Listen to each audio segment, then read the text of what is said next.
Lumi Vjosa, e njohur si fundit i egër i Europës, u kthye këtë prill në arenën më të nxehtë të sporteve ujore, teksa mirëpriti edicionin e 8 të kampionatit kombëtar të rafting. 8 ekipe nga lumenjt më të njohur të Shqipërisë, përfshirë Vjosën, Osumin dhe Drinin e Zi, garuan në ujërat e rëmbyeshëm të përmetit për kupat e vitit 2025.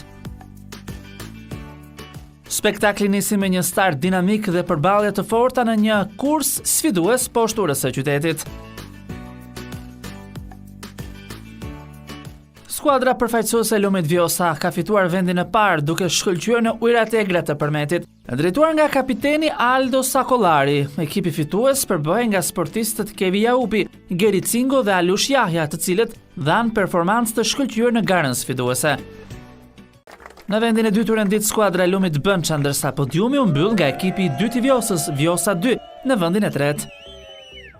Presidenti i Federatës Shqiptare të Rafting, Zamo Spathara, vlerësoi nivelin e lartë të konkurrencës dhe tha se ky edicion shënoi një hap të madh përpara për raftingun shqiptar. Edhe ministra e Turizmit Mirela Kumbaro uroi sportistët për suksesin, duke theksuar rëndësinë që kanë ngjarje të tilla për promovimin e turizmit aventurier në Shqipëri.